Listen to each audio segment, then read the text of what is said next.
The rain fell mercilessly over London's financial district, turning the usually bustling streets into a maze of black umbrellas and hurried footsteps. Among the crowd, Olivia Carter clutched her coat tighter around her swollen belly, trying to shield herself from both the bitter cold and the memories that haunted these familiar streets. 6 months pregnant and 5 months divorced. Numbers that shouldn't have aligned, yet here she was, carrying a secret that felt heavier with each passing day. The lights of Constantine Tower loomed ahead, its gleaming facade a painful reminder of the life she'd left behind. How many times had she waited in the lobby for Ethan, watching him descend in his perfectly tailored suits, that crooked smile reserved just for her. Now, the mere sight of the building made her dizzy, or perhaps it was the exhaustion of working double shifts at the publishing house, while preparing for a baby she'd have to raise alone. The world tilted suddenly, the wet pavement rushing up to meet her. Olivia reached out blindly, her umbrella clattering away as darkness crept into the edges of her vision. The last thing she registered was the sound of running footsteps and a horrifyingly familiar voice calling out, "Someone call an ambulance." That voice, it couldn't be. When consciousness returned, it came in fragments, the antiseptic smell of hospital sheets, the steady beep of monitors. And there, by her bedside, sat Ethan Montgomery, his usually impeccable appearance disheveled, those steel-gray eyes fixed on her with an intensity that made her heart stutter. "Why didn't you tell me?" His voice was barely above a whisper, rough with emotion. One hand rested on the arm of the hospital chair, knuckles white from gripping it too hard. Olivia closed her eyes, fighting back tears. Of all the ways she'd imagined this moment, none had prepared her for the reality of facing him again. "Would you have believed me?" The bitterness in her voice surprised even her. "After everything that happened, after how quickly you believed I'd betrayed you." "This is my child, Olivia." The chair creaked as he leaned forward. 6 months pregnant means you knew when we signed the papers. You knew and you said nothing." "I tried." The words escaped before she could stop them, years of pent-up hurt spilling out. "That last day, in your office. But you wouldn't even look at me. You were too busy believing the lies Richard fed you about me trying to steal company secrets, too consumed with protecting your precious empire to notice I was trying to tell you something important." The memory of that day still burned. Standing in Ethan's corner office, surrounded by floor-to-ceiling windows that made her feel like she was suspended in air, watching as he signed away their 3 years of marriage without meeting her eyes once. She'd placed a hand on her still flat stomach then, the words stuck in her throat as he'd pushed the papers toward her. "I should have known better." Ethan's voice cracked, an unusual display of vulnerability from a man who prided himself on control. "Richard's betrayal. I discovered it too late. The evidence he fabricated, the whole scheme to drive us apart. It was all a play for corporate control. But by then," he ran a hand through his dark hair, a gesture so achingly familiar it made Olivia's chest tight. "By then you were gone." "Mr. Montgomery?" A nurse appeared in the doorway, clipboard in hand.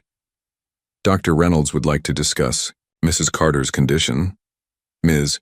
Olivia corrected automatically, ignoring how Ethan flinched at the reminder.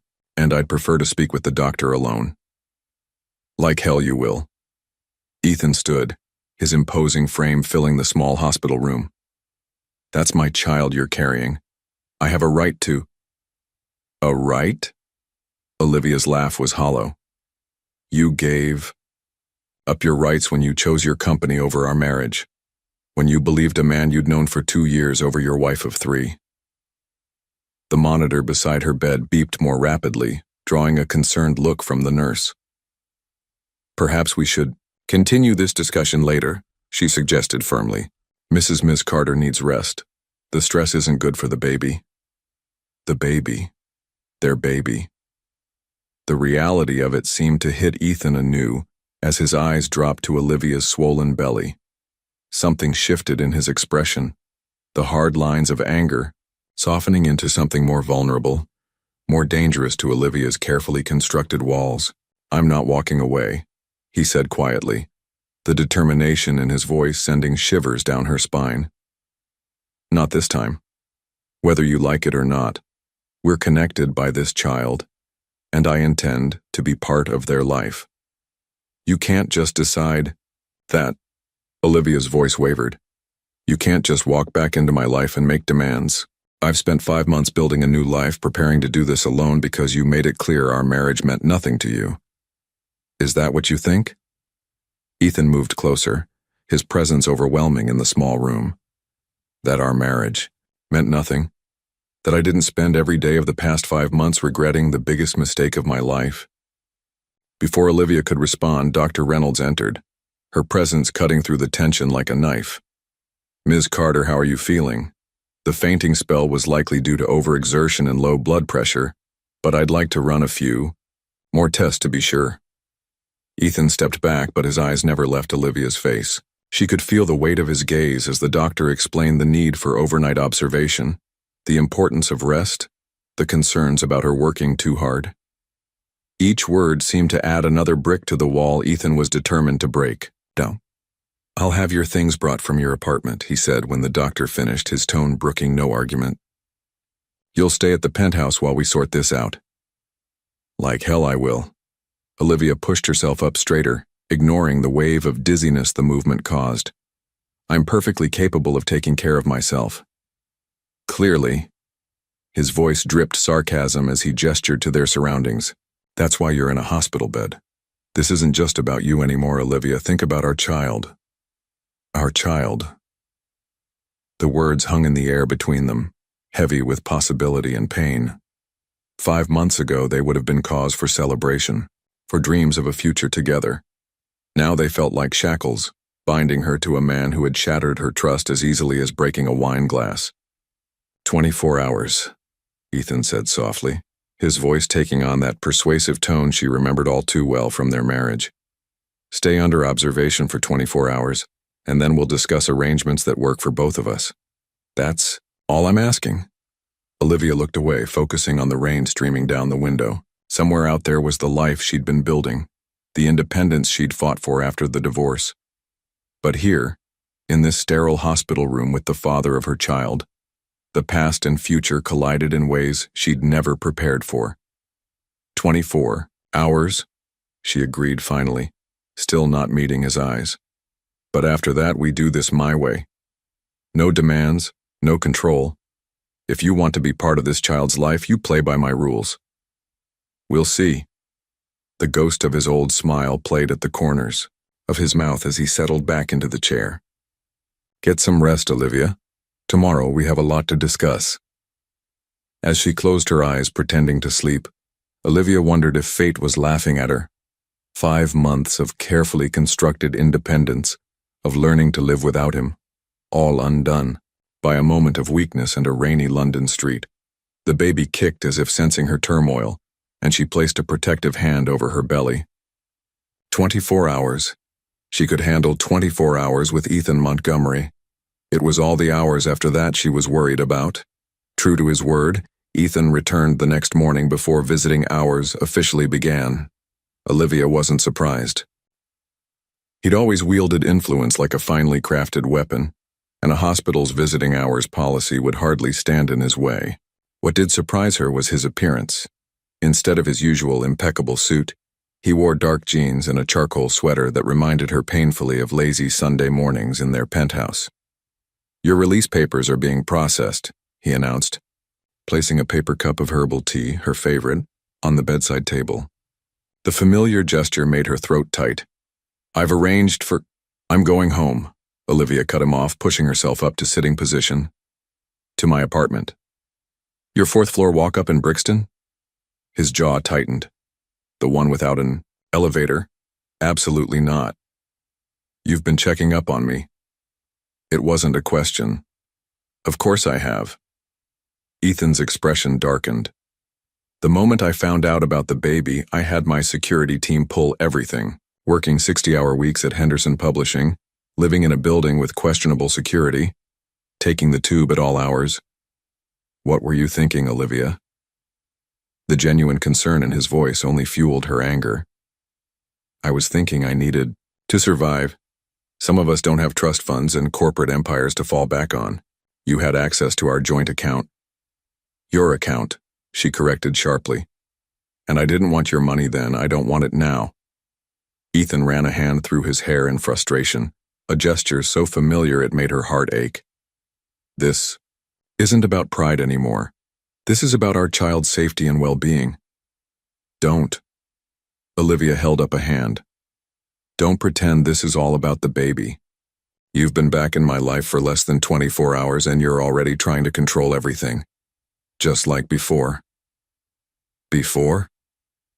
He stepped closer, his voice dropping dangerously. Before? When I gave you everything you wanted? When I rearranged board meetings to make your gallery openings, when you decided what I wanted without asking. The words burst out of her. When you bought that house in Hampshire without consulting me, when you planned our entire lives around your company's needs. That house was meant to be a surprise. Frustration colored his tone. A place for us to raise our family away from the city's chaos. If you'd just given me a chance to explain, like you gave me a chance to explain about Richard's accusations. The silence that followed was deafening. Ethan's face went through a kaleidoscope of emotions before settling into something resembling regret. I deserve that. Yes, you did. Olivia's hand moved instinctively to her belly as the baby kicked, a movement that didn't go unnoticed by Ethan. His eyes followed the gesture, softening in a way that made her chest tight. Can I? He gestured toward her stomach, then let his hand drop. Never mind. The uncertainty in his voice, so unlike the confident man she'd known, made something shift inside her. The baby usually kicks more in the morning, she found herself saying. Especially after I have tea. Ethan's eyes lit up with cautious hope. Slowly, as if approaching a wounded animal, he moved closer to the bed. Olivia tensed, but didn't pull away when he carefully placed his hand on her swollen belly. The baby, as if on cue, delivered a solid kick. That's...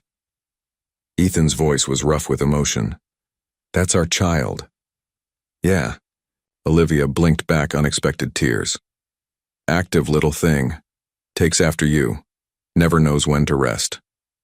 A ghost of their old intimacy hung in the air, making it hard to breathe. Ethan's hand was warm through the thin hospital gown and, for a moment, Olivia could almost pretend they were back in their penthouse, celebrating their pregnancy together as they should have been. The fantasy shattered when Dr. Reynolds entered, clipboard in hand. Good morning, Ms. Carter. How are you feeling today? Ethan stepped back, the professional mask sliding back into place so smoothly it gave Olivia emotional whiplash. She listened as the doctor detailed her discharge instructions. Reduced work hours, more rest, regular checkups, while Ethan absorbed every word with the same intensity he brought to business meetings. I understand you live alone? Dr. Reynolds asked, glancing between them. Given your condition in yesterday's episode, I'd strongly recommend having someone stay with you for at least a few days. That won't be necessary, Olivia started, but Ethan cut her off. She'll have round-the-clock care. I don't need a nurse, Ethan. Actually, Dr. Reynolds interjected gently, given your blood pressure readings and the stress factors we discussed, having support would be beneficial for both you and the baby. Olivia closed her eyes, recognizing defeat when she saw it. Fine. I'll call Regina. Your friend from the publishing house? Ethan's tone was carefully neutral. The one who lives in Manchester with her 3 kids. Damn him and his thorough background checks. I have other friends. None who can drop everything to care for you. He moved closer, lowering his voice. Be reasonable, Olivia. The penthouse has everything you need. Private elevator, security, space to rest. You'll have your own wing, complete privacy. Just until you're stronger. The last time I was in that penthouse, you were having me served with divorce papers. The memory still stung. Standing in their marble kitchen, the morning light streaming through floor-to-ceiling windows, as a courier delivered the documents that would end their marriage. Pain flashed across Ethan's face. I know, and I'll spend the rest of my life regretting that day. But right now, this isn't about us. It's about what's best for our child. Our child. He wielded the words like a master strategist, knowing exactly how they would affect her. Because he was right, this wasn't just about them anymore. Her pride wasn't worth risking the baby's health. 2 weeks, she said finally. I'll stay for 2 weeks, just until I'm stronger. But I want everything in writing. My right to leave whenever I want. No interference with my job, no attempts to control my life. A muscle ticked in Ethan's jaw. You really think you need legal protection from me? I think I needed it last time. The words hung between them, heavy with unspoken pain. Fine. He pulled out his phone, typing rapidly. I'll have Laurent draw up an agreement, but in return, I want full disclosure about the pregnancy, doctor's appointments, health updates, everything. Agreed. Olivia held his gaze, refusing to show how much this interaction was costing her emotionally. And Ethan? This arrangement doesn't change anything between us. We're not getting back together. He looked at her for a long moment, his expression unreadable. Get dressed. The car will be here in 20 minutes. He turned to leave, then paused at the door. And Olivia, you're wrong. Everything has already changed. After he left, Olivia placed both hands on her belly, feeling the gentle movements of their child. Don't worry, little one, she whispered. Mommy knows exactly what she's doing. But as she changed into the clothes Ethan had brought, designer maternity wear in exactly her size, because of course he'd already handled that, she wondered if she was lying to herself as much as to the baby. Because despite everything, despite all the pain and betrayal, her traitorous heart still skipped a beat when he looked at her the way he used to. 2 weeks in the penthouse. 2 weeks of navigating this new reality where they were connected by the most permanent of bonds, yet separated by wounds that felt impossible to heal. 2 weeks to prove to herself that she was truly over Ethan Montgomery. Somehow she had a feeling it wouldn't be that simple. The penthouse hadn't changed. That was Olivia's first thought as the private elevator doors opened directly into the sprawling living room. The same pale marble floors stretched toward floor-to-ceiling windows that offered a panoramic view of London's skyline. The same minimalist furniture, all clean lines and muted grays, arranged exactly as she remembered. Even the abstract sculpture she'd helped choose for their first anniversary still stood in its corner, catching the afternoon light. Your room is ready, Ethan said behind her, carrying her small suitcase despite her protests. I had the east. Wing prepared. Better morning light for you and the baby. The baby. Everything now revolved around those words, a reality that still felt surreal despite the obvious evidence of her expanding waistline. I can take it from here, she said, reaching for her suitcase. Dr. Reynolds said no heavy lifting. His tone left no room for argument as he strode down the familiar hallway. I had some things delivered for you. Maternity clothes, prenatal vitamins, anything you might need. I have my own things, Ethan. He paused at a set of double doors, his shoulders tensing. I know. But you're here now, and I intend to make sure you and our child have the best of everything. The words sparked a memory, their first major fight after marriage when he'd surprised her by redecorating her home art studio without consulting her. The best of everything, she'd thrown back at him then. But nothing that's actually mine. As if reading her thoughts, Ethan's expression softened. The studio is exactly as you left it, he said quietly. I never changed a thing. The revelation hit her harder than expected. She'd assumed he'd converted the space immediately after she left, turning it back into the home office it had been before their marriage. The thought of it sitting empty all these months, preserved like some sort of shrine to their failed relationship, made her chest tight. Mr. Montgomery? A familiar voice interrupted the moment. You have an urgent call from New York. Olivia turned to find Lawrence, Ethan's longtime personal assistant, standing in the hallway. He'd aged since she'd last seen him, new lines around his eyes speaking to the stressful months following the company's near takeover. Ms. Carter, he corrected himself quickly. It's good to see you again. Lawrence, she managed, a small smile. Still keeping him in line? Trying my best. His returning smile was warm but cautious. Mr. Montgomery, It's Richard Klein's attorneys. They're insisting on speaking with you directly about the pending litigation. Ethan's entire demeanor changed at the mention of Richard's name. Take a message, I'm not available. Sir, they're threatening to go public with certain allegations. Let them. Ethan's voice was steel. I'm done playing their games. Lawrence, implement Protocol 7 immediately. And get me everything we have on Klein's movements over the past 6 months, especially anything concerning Olivia. The professional mask slipped for a moment as Lawrence glanced between them. Everything? Every detail. Ethan turned to Olivia. There's something you need to see. After you've rested. I don't need to rest, she protested automatically, even as fatigue pulled at her limbs. The journey from hospital to penthouse had drained more energy than she wanted to. Admit, 1 hour. His tone softened. Please, Olivia. Then we'll talk. She wanted to argue, to demand answers now, but exhaustion won out. 1 hour, she agreed. Then you tell me everything about Richard. The East Wing suite was larger than her entire Brixton apartment. Sunlight streamed through vast windows, illuminating a sitting area, private bathroom, and a bedroom dominated by an enormous bed with what she knew would be ridiculously expensive sheets. Everything was new, she realized, chosen specifically for her return. The thought should have annoyed her, but instead it stirred something warm and dangerous in her chest. Sleep came surprisingly easily, but brought with it dreams of the past.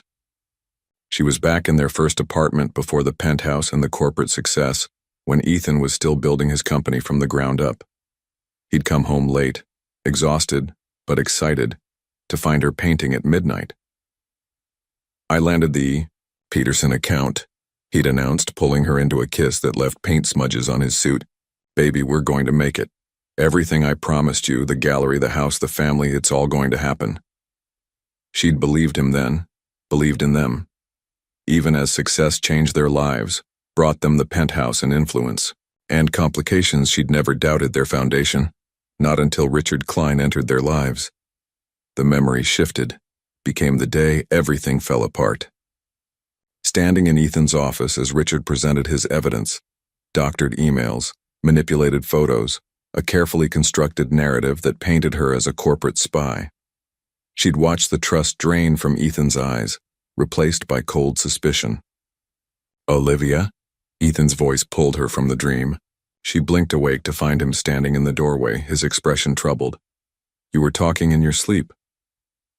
She pushed herself up, noting that someone, probably the housekeeper, had draped a soft blanket over her. How long was I out? 3 hours. He moved into the room, keeping a careful distance. You needed it. But now we need to talk. I've found something about Richard. Something that changes everything. Olivia studied him, noting the tension in his shoulders, the barely contained anger in his eyes. Tell me. Instead of speaking, he held out a tablet. On the screen was a series of emails dated from 6 months ago, just before their divorce. As she read, her hand instinctively went to her stomach, as if to shield their child from the ugly truth unfolding before her. He planned it all, Ethan said quietly. The fake evidence, the timing, everything. But it wasn't just about the company. He broke off, his hands clenching into fists. He wanted you. The emails made her skin crawl. Messages between Richard and unknown conspirators, detailing not just the corporate takeover attempt but a personal vendetta. Plans to separate her from Ethan, to swoop in as a sympathetic friend once the divorce was final. Did he? She swallowed hard. Did he approach you? After? 3 times. Ethan's voice was rough. Claiming to be concerned about you, offering to reach out on my behalf. I should have seen through it then, but He met her eyes. I was too broken to think clearly. The admission, so unlike his usual controlled demeanor, struck something deep inside her. When did you figure it out? 2 months ago. But by then you'd disappeared. Changed your number, moved apartments. I had no way to reach you.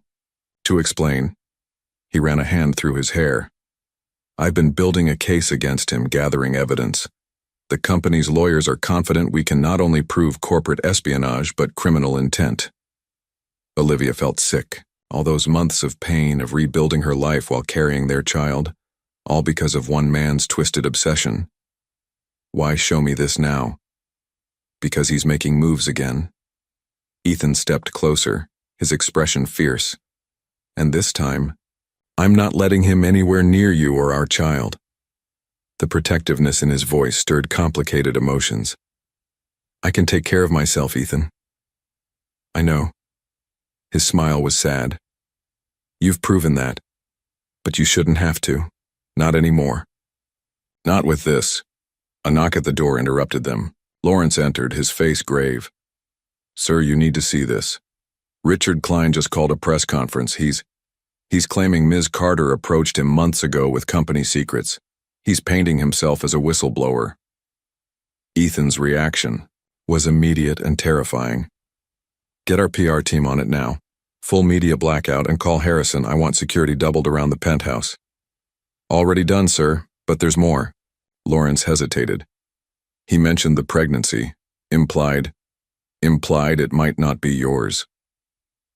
The temperature in the room seemed to drop 10 degrees.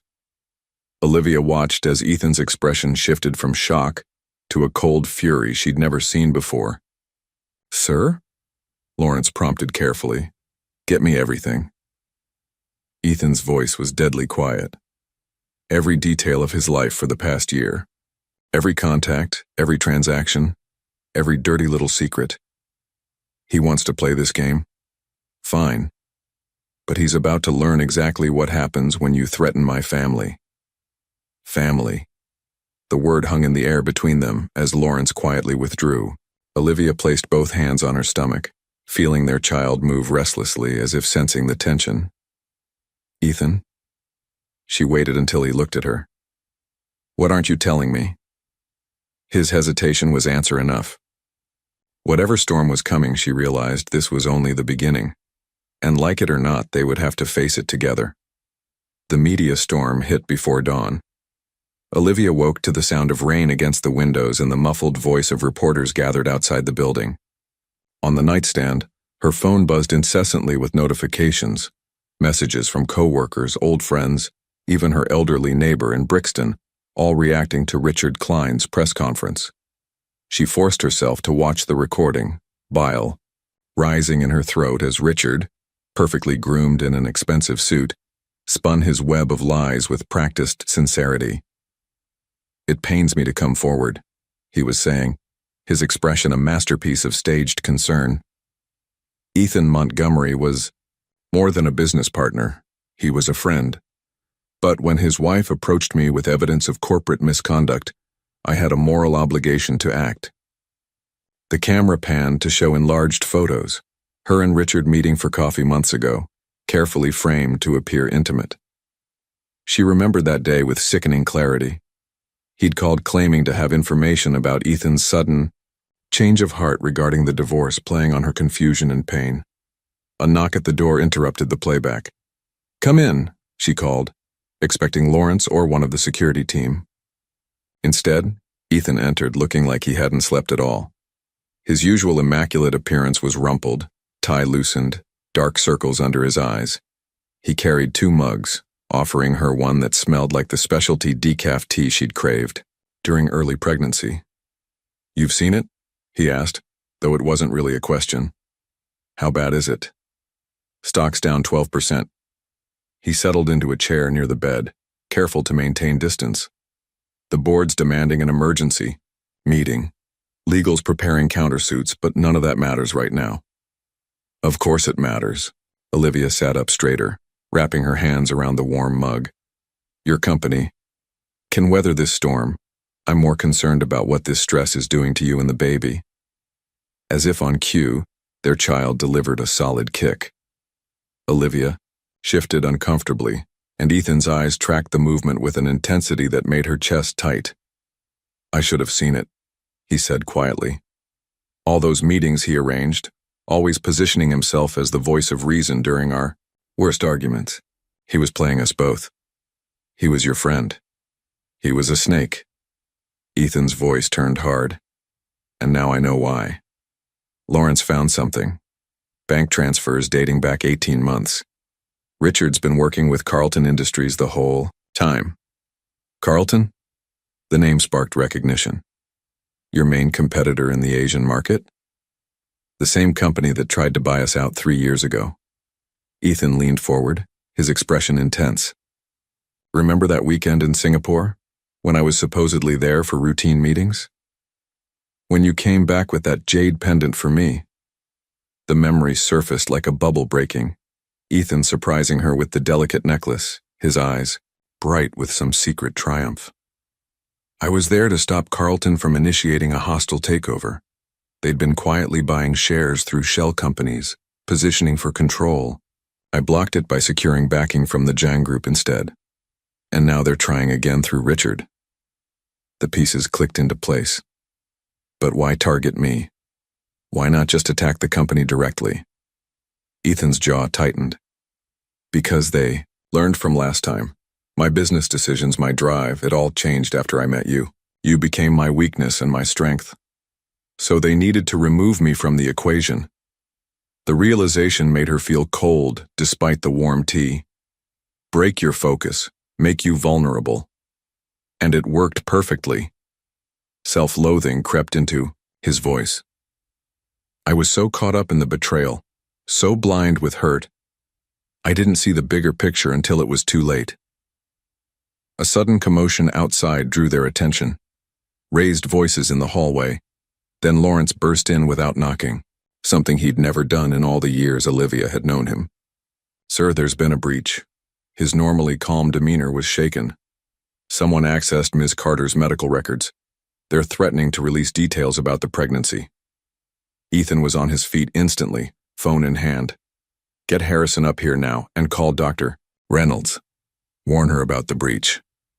Already done, but sir. Lawrence hesitated. They're not just after the medical records. They found something else. About Ms. Carter's time in Paris. The mug slipped from Olivia's hands, tea spilling.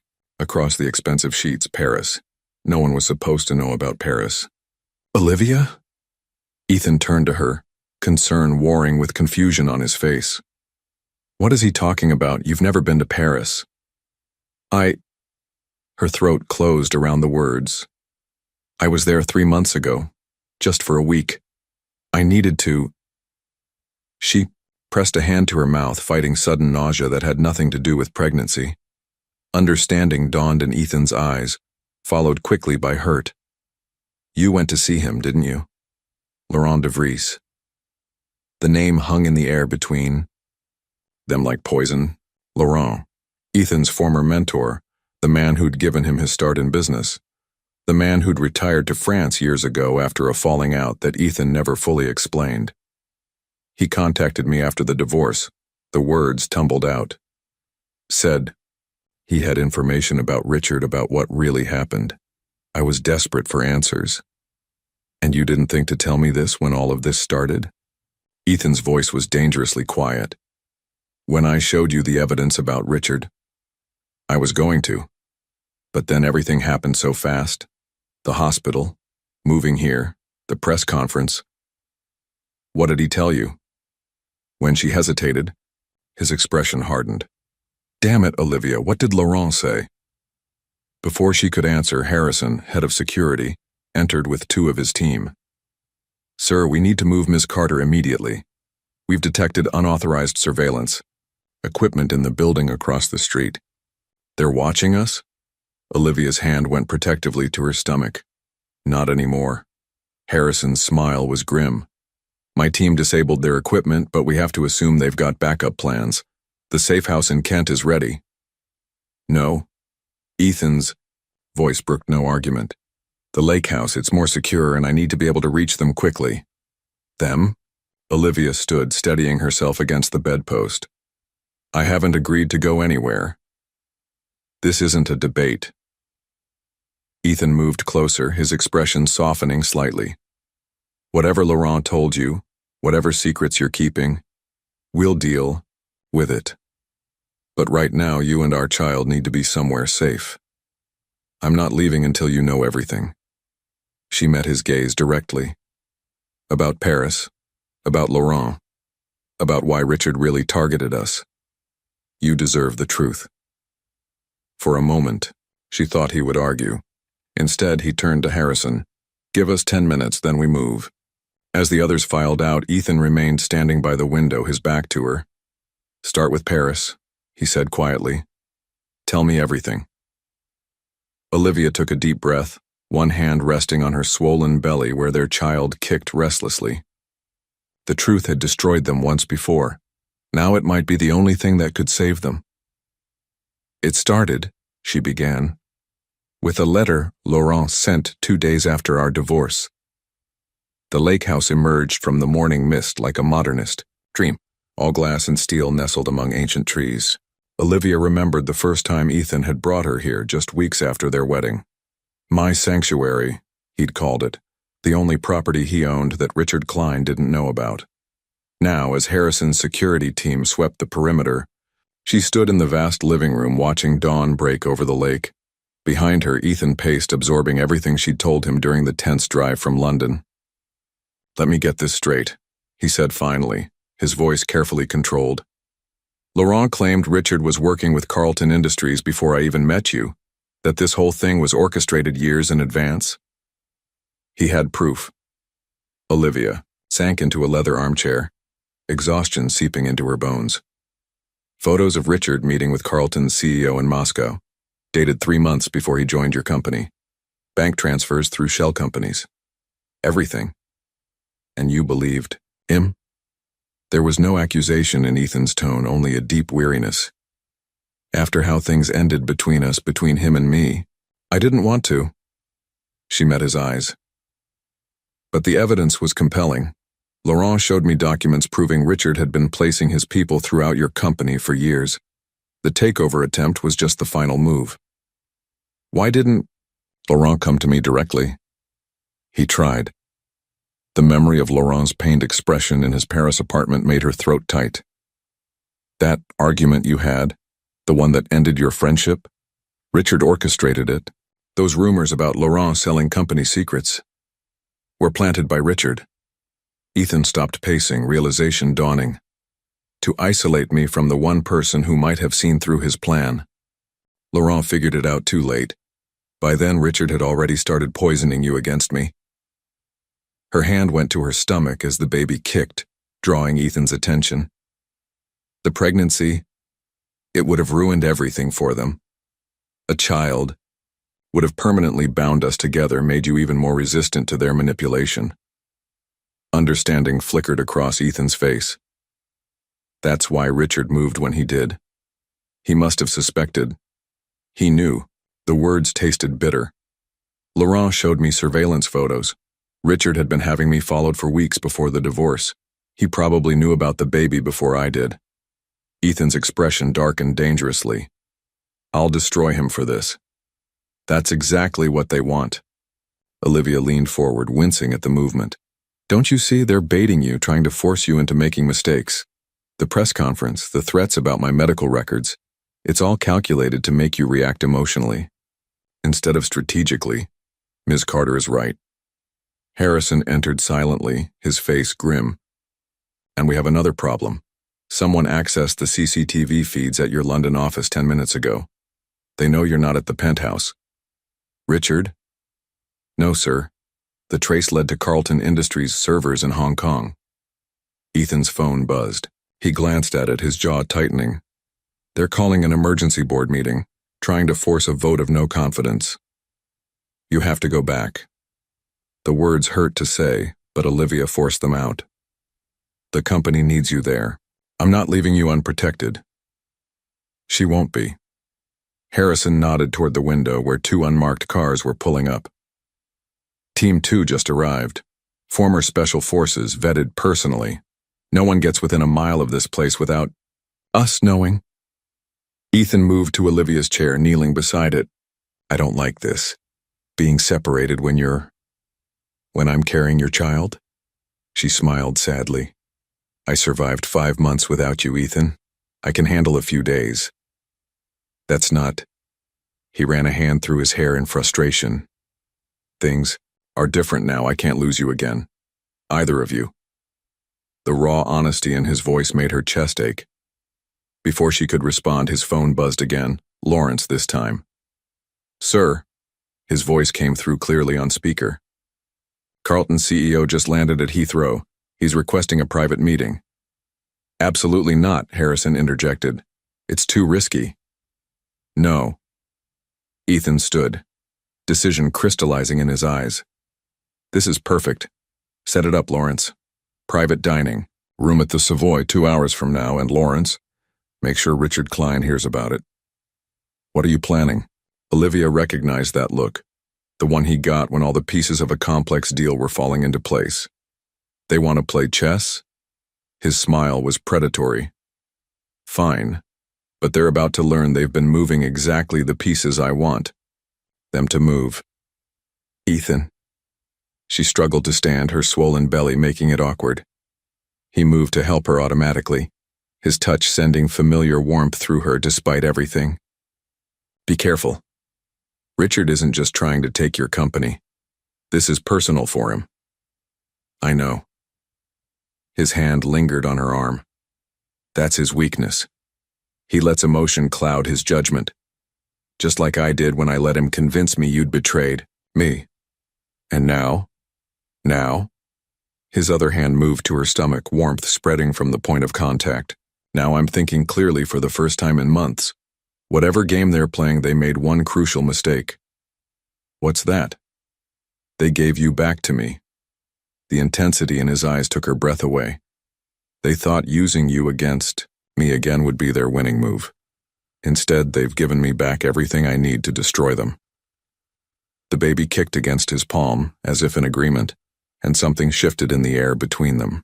For a moment, Olivia could see the man she'd fallen in love with.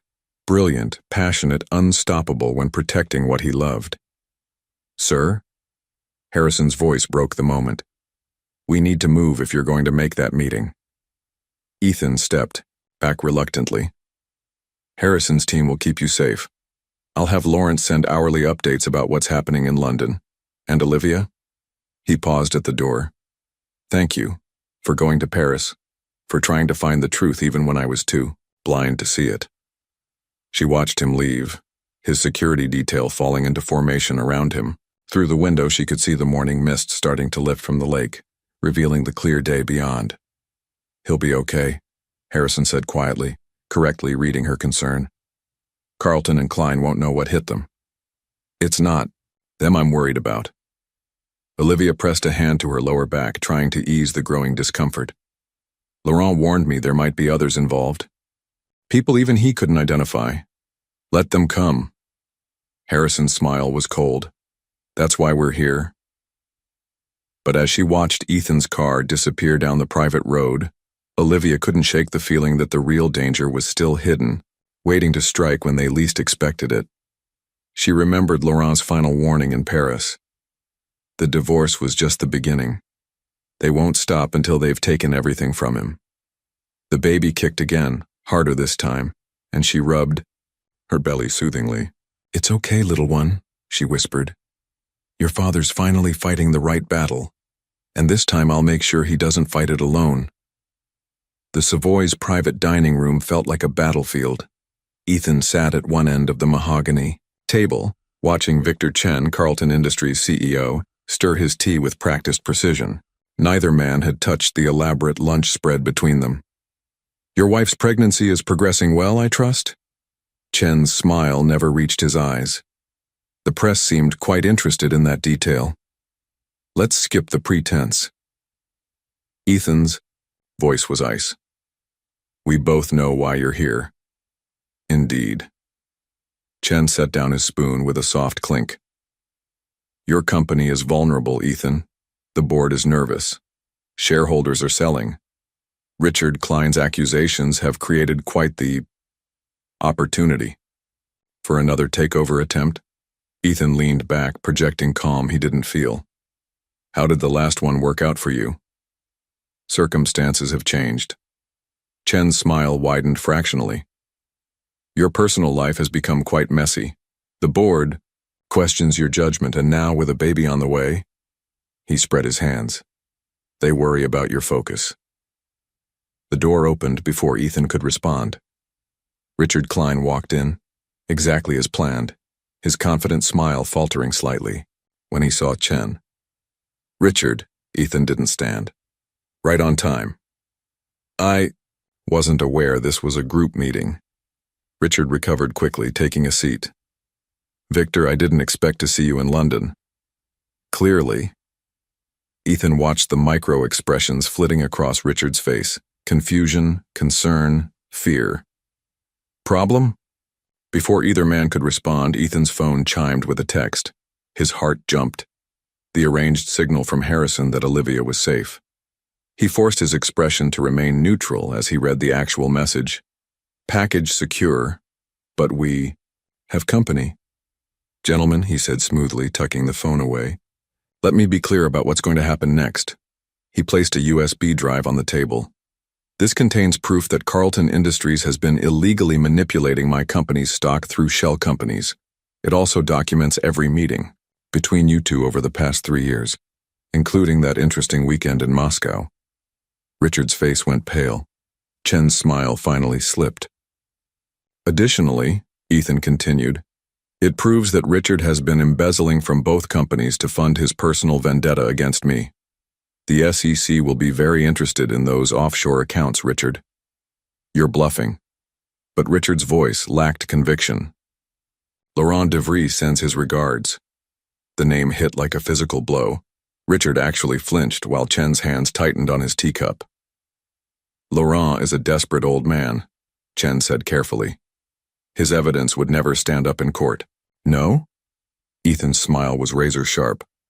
Ask Richard about the real reason he visited Laurent in Paris last year. Ask him what he took from Laurent's safe, and more importantly, what he missed. The look Richard shot Chen was worth everything. In that moment, the carefully constructed alliance between them cracked.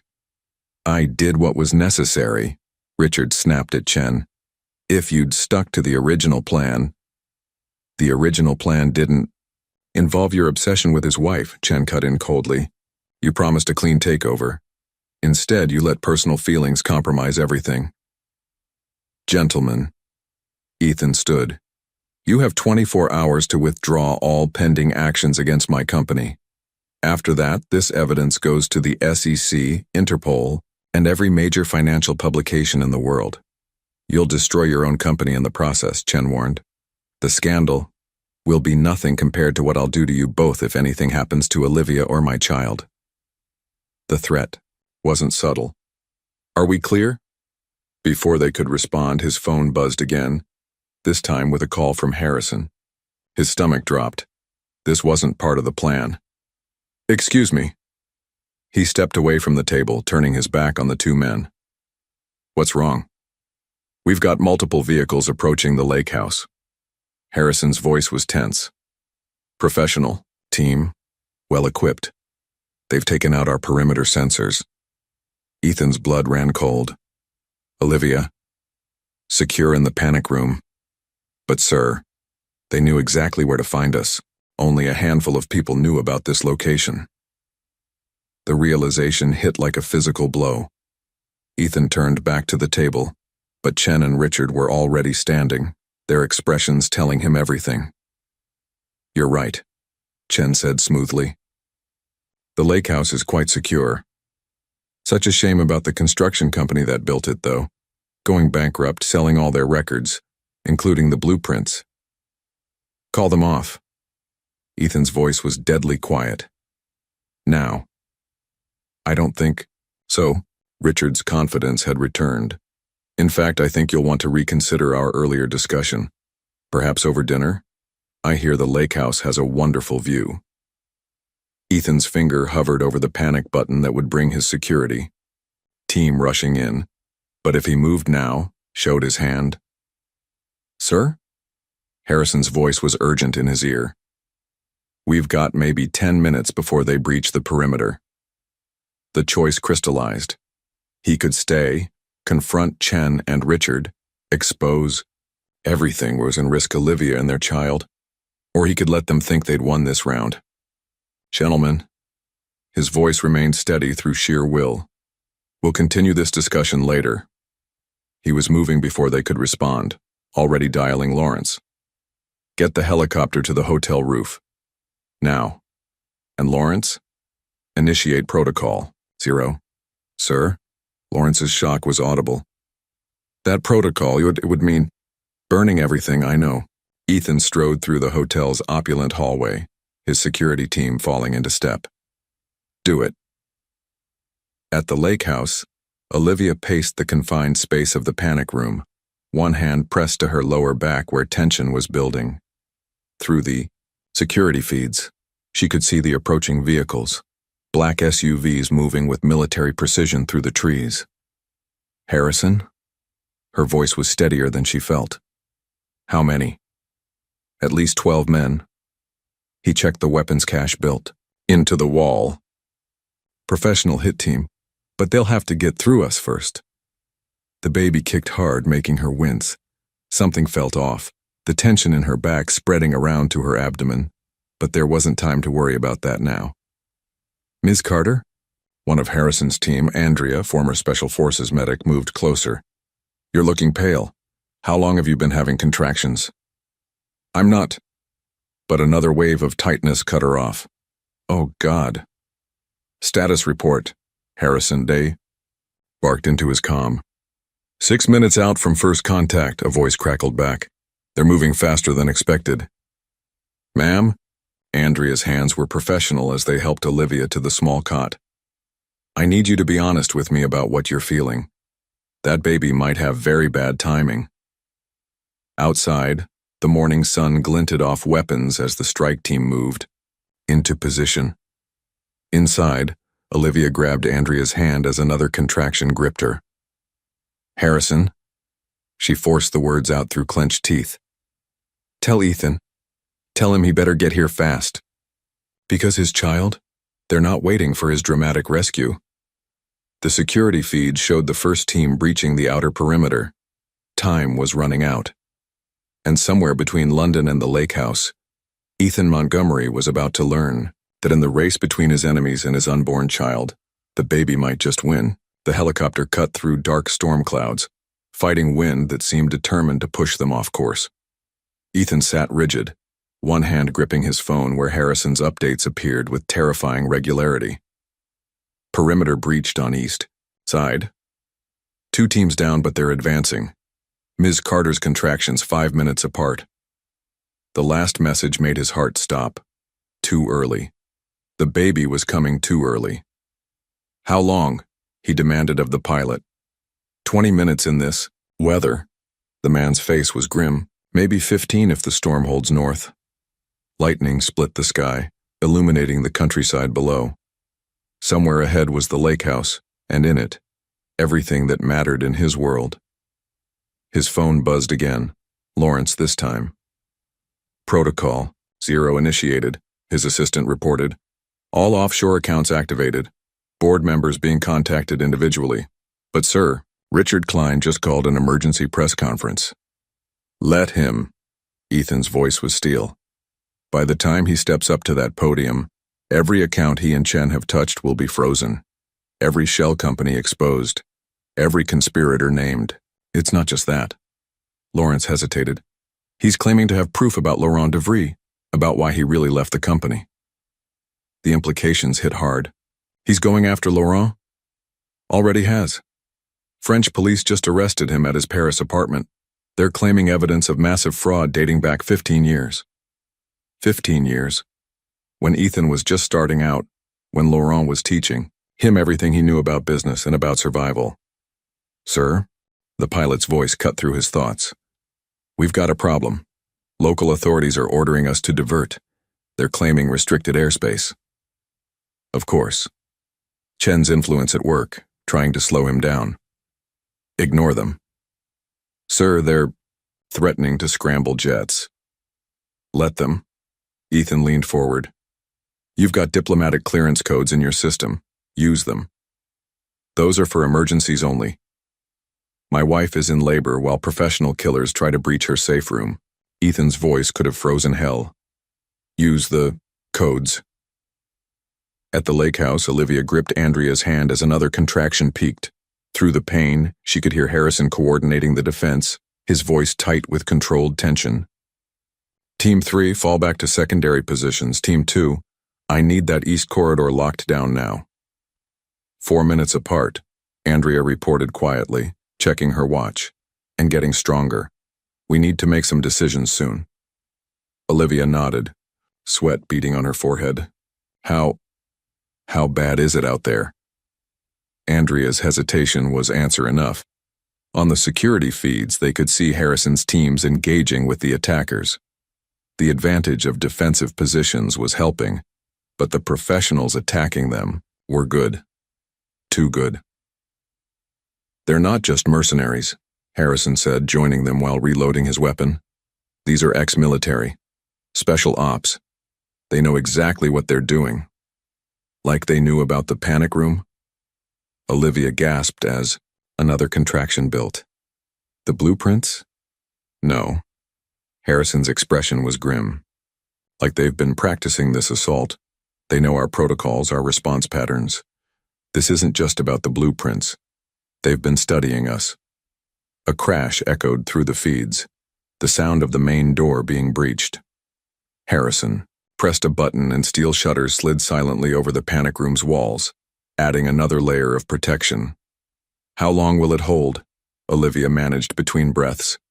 Long enough. But Harrison's eyes went to the medical supplies Andrea was laying out. The question is, how long do we have before that little one decides to make an appearance? First babies usually take their time, Andrea offered, helping Olivia change position. Could be hours yet. A violent explosion rocked the house, making the security feeds flicker. When they stabilized, 3 cameras were dark. Unless they use explosives to access the lower levels, Harrison amended. Then we might have other problems. Olivia closed her eyes, trying to focus on her breathing like her prenatal classes had taught. But those classes hadn't covered giving birth in a panic room while under assault. Harrison?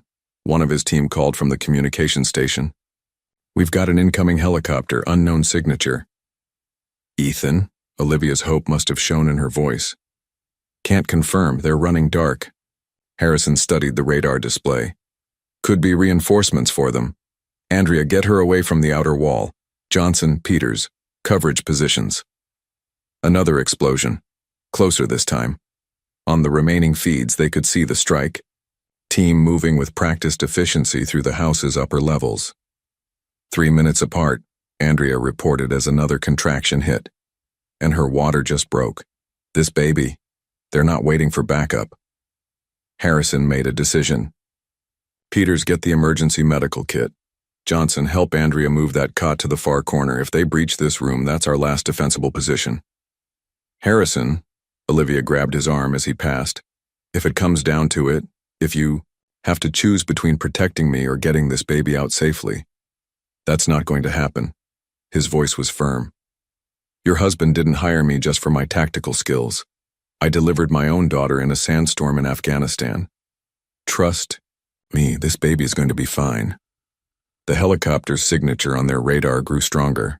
Outside, the storm that had been threatening all morning finally broke, rain hammering against the house's remaining windows. 2 minutes out, the comm officer reported. They're requesting... Wait.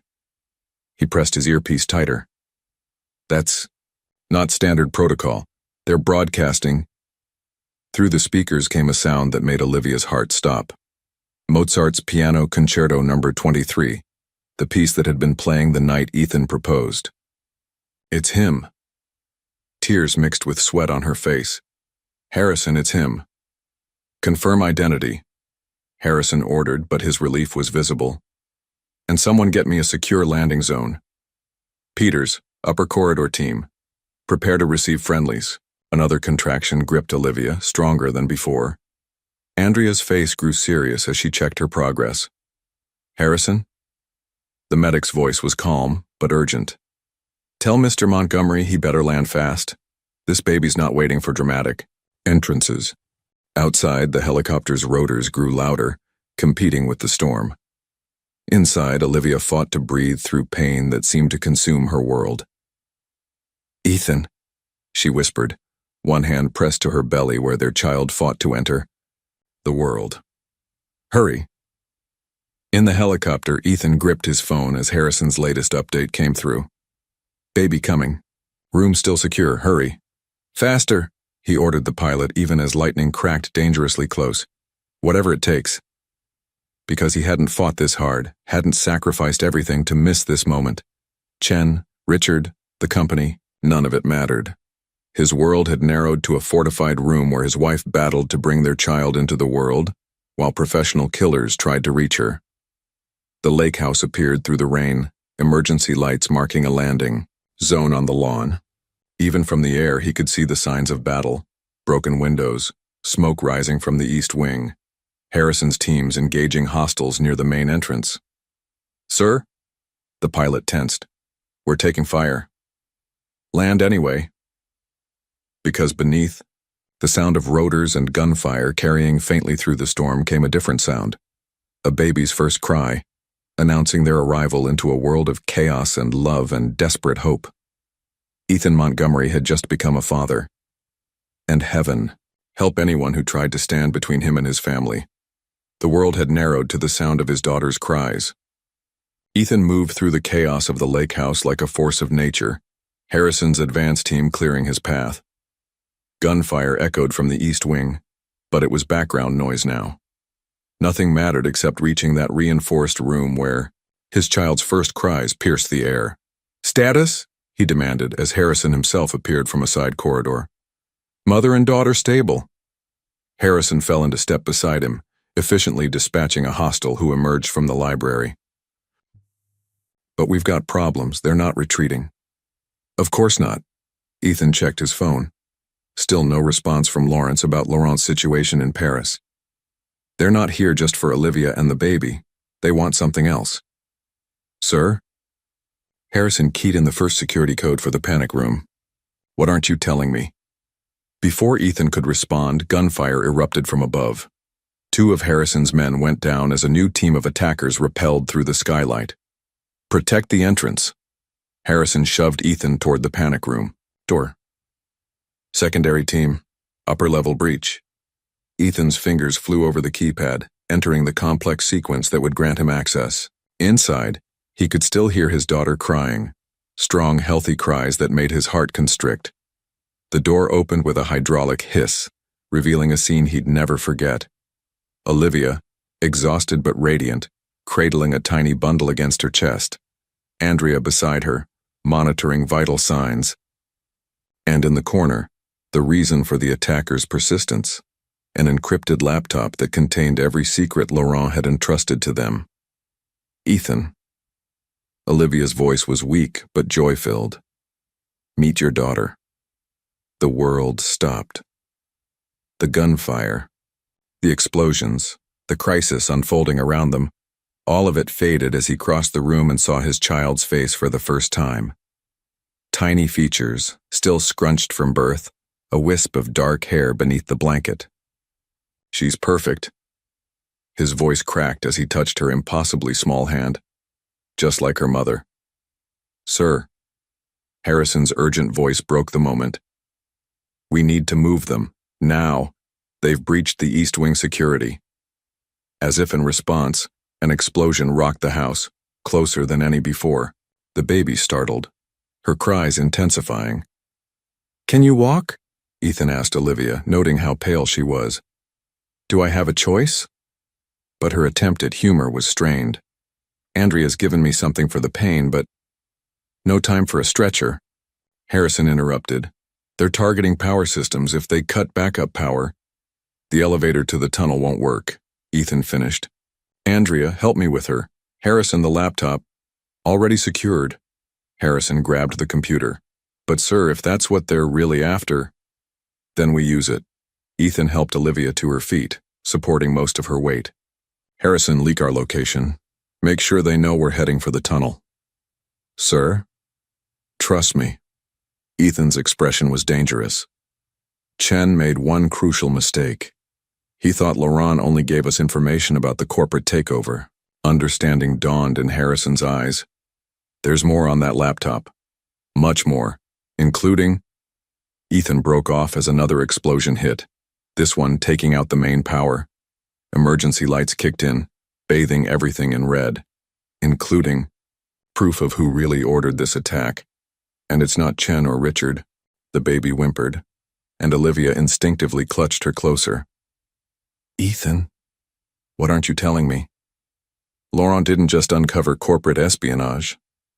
Ethan helped her toward the secondary exit, Andrea supporting her other side. He found evidence of an entire shadow board, powerful people who've been manipulating companies, governments, even wars. Chen and Richard are just pawns. And now these people are after us? Olivia's voice shook. After our daughter? No. Ethan's voice hardened. They're after the only copy of Laurent's evidence that they haven't managed to destroy. The laptop Richard thought he'd taken from Laurent's safe? A decoy. The real data? Laurent gave it to you in Paris. The external drive. Olivia remembered the small device Laurent had pressed into her hands. The one he said to give to you only if they came after us like this. Ethan nodded to Harrison, who began the sequence to open the secret passage. Laurent knew they'd make their move eventually. He just didn't expect you to be in labor when they did. The passage opened silently, revealing a steep staircase leading down. Above them, the sounds of fighting grew closer. Sir? Harrison checked the tactical display on his phone. They've taken the bait. 2 teams converging on the tunnel entrance. Good. Ethan lifted Olivia into his arms despite her protest, careful of their newborn daughter. Andrea, stay with them. Harrison, get your best team and make lots of noise heading for the tunnel. The rest of you with me. Where are we really going? Olivia asked as he carried her not toward the stairs but toward what appeared to be a solid wall. Something Laurent taught me years ago. Ethan nodded to Andrea, who pressed a hidden panel. The wall slid aside, revealing a second passage. Always have an escape route nobody knows about, not even the architects. The baby had quieted, seemingly soothed by her father's steady movements. As they moved into the hidden tunnel, Olivia finally asked the question that had been burning since his arrival. The company? Everything you built? Gone. His voice was calm. The moment I initiated Protocol Zero, everything transferred to secure accounts. Shell companies, assets, all of it, legally untraceable. By tomorrow, Montgomery Industries won't exist on paper. You gave up everything. She touched his cheek. For us? No. He looked down at their daughter, his expression softening. I finally chose what matters. The rest we can rebuild. Together. The tunnel led them to a hidden bunker where a car waited. As Andrea helped settle Olivia and the baby in the back seat, Ethan's phone buzzed one final time. A message from Laurent routed through layers of security. They took the bait. Paris police lost me during transfer, heading to the rendezvous point. Tell my granddaughter I can't wait to meet her properly this time. Ethan smiled as he got behind the wheel. Chen, Richard, the shadow board, they thought they were hunting him. But with Laurent's evidence, his daughter safe, and Olivia back in his life, the hunters were about to become the hunted. Where are we going? Olivia asked as they emerged onto a private road, the sounds of battle fading behind them. Somewhere safe. He reached back to touch their daughter's tiny hand. Somewhere we can introduce this little one to her grandfather Laurent properly. Because this wasn't the end of their story. In many ways, with their daughter's first breath, it was just beginning. The Scottish Highlands stretched endlessly before them, ancient mountains shrouded in morning mist. The private estate, one of Laurent's many hidden properties, sat nestled in a valley, its stone walls and modern security systems, an unlikely combination that perfectly suited their needs. Olivia stood at the nursery window, watching the sunrise while their daughter slept peacefully in her arms. 3 days had passed since their escape from the lake house. 3 days of healing, bonding, and waiting for the other shoe to drop. She's finally asleep? Ethan's voice was soft as he entered, his footsteps silent on the plush carpet. Just now. Olivia turned, taking in his appearance. He'd abandoned his usual suits for casual clothes, but the lines of tension around his eyes remained. Any word from Laurent? He's in position. Ethan moved closer, gently touching their daughter's dark curls. The evidence is being prepared for release. Lawrence has everything encrypted and ready to go to every major news outlet simultaneously. And the shadow board? Taking the bait. A grim smile crossed his face. Chen's company announced an emergency acquisition bid this morning. They think they've won. That destroying my company means they've destroyed the evidence. The baby stirred, making tiny sounds in her sleep that tugged at both their hearts. Olivia shifted her carefully, still marveling at how something so small could command such power over them. She needs a name, she said softly. We can't keep calling her Little One. I've been thinking about that. Ethan's hand moved to support the baby's head, his touch infinitely gentle. What about Victoria? It means victory. Olivia smiled. Victory over everything they tried to do to us. Victoria Grace Montgomery. He tested the name. Strong enough to face whatever comes, graceful enough to rise above it. Like her mother? Olivia meant it as a joke, but Ethan's expression turned serious. Exactly like her mother. He cupped her cheek with his free hand. You faced everything, alone for so long, rebuilt your life, protected our child, never gave up hope that the truth would come out. Not entirely alone. She leaned into his touch. Laurent has a lot to answer for. But there was no anger in Ethan's voice. He should have told me about the shadow board years ago, about how deep their influence went. He was protecting you. Olivia walked to the antique crib, another of Laurent's perfect touches, and gently laid Victoria down. Just like you protected me by walking away when Richard threatened to destroy my career along with yours. Ethan's expression darkened at the memory. I should have seen through it.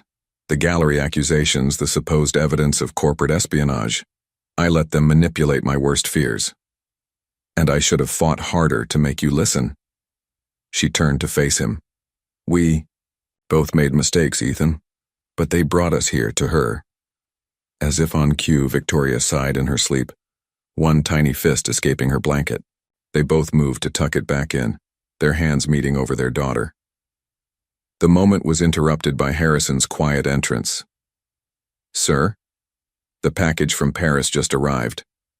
Ethan straightened, all business again. Laurent's final evidence? Yes, sir, and there's something else. Something about Richard Klein's connection to the shadow board. It's bigger than we thought. Show me. They moved to the study, close enough to hear Victoria through the baby monitor, but far enough not to disturb her sleep. On the antique desk, Harrison laid out documents and photos that made Olivia's blood run cold. Richard wasn't just working for them, Ethan said quietly, studying the evidence. He's part of them. His father was one of the founding members. Harrison pointed to an old photograph. The shadow board has been manipulating global markets for 3 generations. Chen's company, your company, they're just pieces in a larger game. And Laurent knew? Olivia asked. All this time? He discovered it when Richard's father tried to recruit him 20 years ago. Ethan's voice was grim. That's why he took me under his wing. He was grooming me to help him expose them. But something went wrong. Richard figured it out. Harrison laid out more photos. He realized Laurent was building a case against his family's entire organization. That's when they started moving. Against both of you. The divorce wasn't just about weakening Ethan's company. It was about isolating him from Laurent's influence. And now? Olivia's hand went protectively to the baby monitor at her waist. Now we have everything we need to destroy them. Ethan's smile was dangerous. Laurent's evidence combined with what we gathered during the takeover attempt? It's enough to expose 3 generations of market manipulation, Political interference even. He broke off as his phone buzzed. The message from Lawrence was brief, but devastating. Richard found Chen. He's dead. Board meeting called for tomorrow. Morning. They're going public with everything. They're making their move. Harrison was already pulling up security feeds. If they expose a version of the conspiracy first, they can control the narrative. How long do we have? Olivia asked. The board meets at 9 a.m. London time. Ethan checked his watch. 14 hours. Sir. Harrison's voice was urgent. Perimeter sensors just picked up helicopter activity. 3 aircraft coming in fast. Victoria's cry through the baby monitor galvanized them all into action. Olivia rushed to the nursery while Ethan and Harrison activated security protocols. How did they find us? She demanded, lifting their daughter close. They didn't. Ethan appeared in the doorway, relief evident in his stance. It's Laurent. He brought backup. Through the nursery window, they watched 3 helicopters land on the estate's lawn. From the first emerged Laurent himself, elegant as ever in his French designer suit. From the others came teams of what could only be federal agents. My friends at Interpol, Laurent announced when they met him in the grand entry. Ready to take our evidence public and protect your family while they do. He paused, eyes fixing on the bundle in Olivia's arms. And this must be my granddaughter. Victoria chose that moment to open her eyes, fixing Laurent with a stare that made him catch his breath. She has your spirit, he told Olivia, then smiled at Ethan. And your determination. May I? As Laurent held his honorary granddaughter for the first time, Ethan's phone buzzed again. This time, the message made him smile.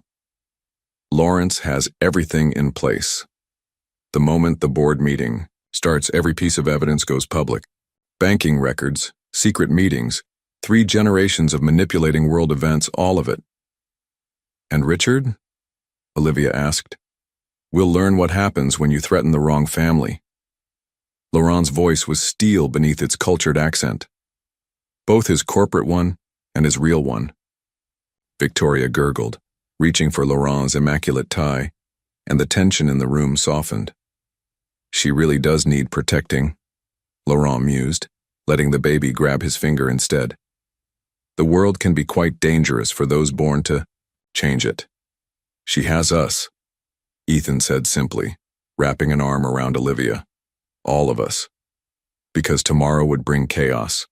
Exposed conspiracies, toppled power structures, the end of a shadow organization that had manipulated world events for generations. But tonight, in this safe harbor in the Scottish Highlands, a family pieced itself back together.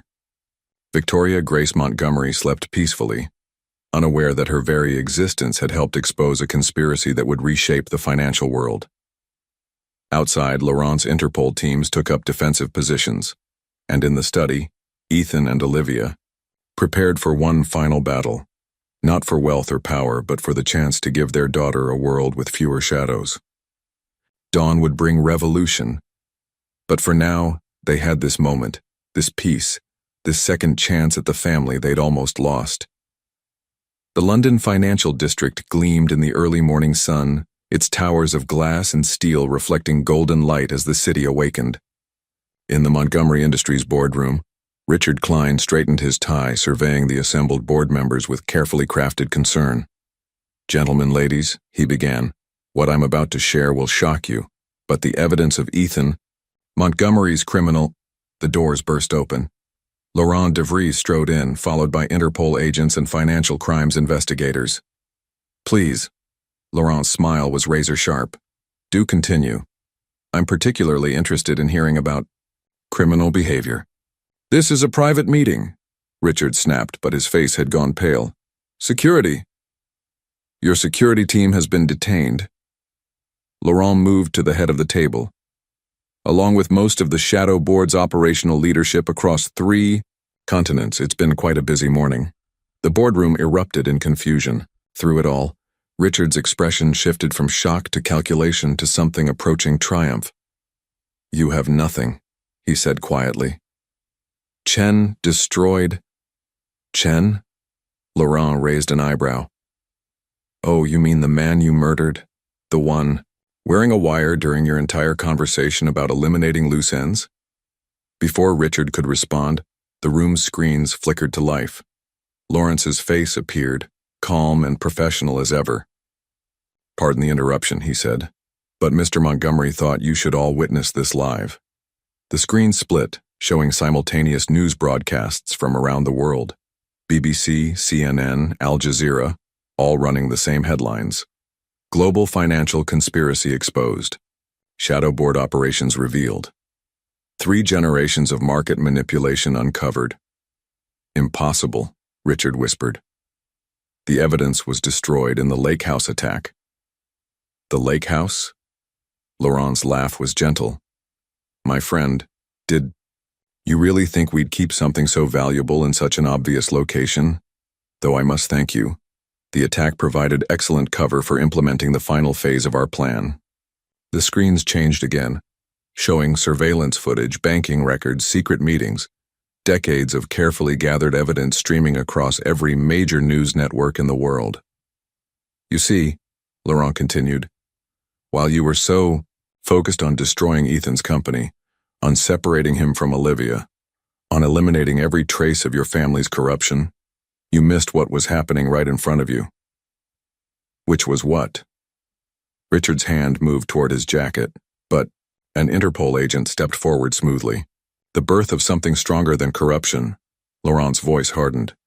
Family, trust, the very things your shadow board sought to manipulate became its downfall. The boardroom doors opened again. Ethan Montgomery entered, with Olivia beside him carrying Victoria. The baby, dressed in a tiny dress that probably cost more than most cars, regarded the room with curious eyes. Hello, Richard. Ethan's voice was calm. I believe you've met my daughter, the one whose existence forced you to accelerate your plans. You destroyed everything, Richard snarled. The company is exactly where it should be. Ethan moved to stand beside Laurent. In the hands of people who understand that true power comes from building things, not destroying them. Olivia stepped forward, Victoria secure in her arms. Your father tried to recruit Laurent all those years ago because he recognized something in him, the same thing Laurent saw in Ethan, the ability to change the world without corrupting it. And now? Richard looked around the boardroom at the evidence still streaming across the screens, at the agents moving to position themselves around him. What happens now? Now? Ethan smiled, touching Victoria's tiny hand. Now we rebuild. The right way. The next hours passed in a blur of arrests, statements, and revelations. The shadow board's influence had reached further than anyone imagined, controlling not just companies but governments, policies, even wars. As the evidence Laurent had spent decades gathering went public, the financial world shuddered and began to reshape itself. Later, in the penthouse that had witnessed both their greatest joy and deepest pain, Olivia stood at the window watching the city lights flicker on. Victoria slept peacefully in her bassinet, while Ethan and Laurent discussed the future of the company. The board has approved the restructuring, Laurent was saying. With the shadow board's assets frozen and their influence eliminated, we can implement the changes we've always dreamed of. Ethical investment, Ethan nodded. Sustainable development, using our power to build instead of control. And you? Olivia turned from the window. Will you take back control of the company? Ethan moved to join her, wrapping an arm around her waist. Only if you'll help me run it. Your insight, your creativity, they're exactly what we need to build something new. Speaking of building, Laurent interrupted smoothly, I have a gift for the 3 of you. He handed Ethan an envelope. Inside were deeds and blueprints, plans for a home that combined Olivia's artistic vision with Ethan's love of modern efficiency. A place by the sea with room for Victoria to grow, for art to flourish, for family to expand. I believe, Laurent smiled, this might be a better surprise than that house in Hampshire. Olivia laughed, tears in her eyes. It's perfect. Victoria stirred, making the soft sounds that preceded waking. All 3 adults moved toward her automatically, drawn by the magnetic pull of new life and fresh beginnings. You know, Laurent said softly, watching Olivia lift her daughter, in all my years of fighting the shadow board, I never truly understood what I was fighting for. Not until I saw you three together. Family, Ethan said simply, joining his wife and daughter. Yes. Laurent touched Victoria's cheek gently. The one thing they could never corrupt or control, the power of love to rebuild what greed destroys. Outside, London hummed with the energy of change as the financial world restructured itself. Inside, Victoria Grace Montgomery drifted back, to sleep in her mother's arms while her father and honorary grandfather planned a future built on trust instead of power. We did it, Olivia whispered, leaning into Ethan's embrace. We really did it. No, he corrected softly, looking at their daughter. We're just beginning. Because some endings are really beginnings in disguise, and as the sun set on the old world of shadow boards and corruption, it rose on something new, a future shaped not by power and control, but by the simple, unshakable bonds of family and love. Victoria sighed in her sleep, secure in the knowledge that she was surrounded by people who had moved heaven and earth to protect her. And in that peace, in that promise of tomorrow, lay the greatest victory of all. If you found out that the person you loved most in the world had been manipulated into doubting you, like Olivia found out about Ethan, would you have the courage to fight for that love again, or would you let your pride speak louder? Leave your opinion in the comments. Thank you for watching. If you enjoyed the story, please subscribe to our channel and leave a comment below letting us know what you thought. Your feedback and support mean a lot to us. Stay tuned for more exciting stories.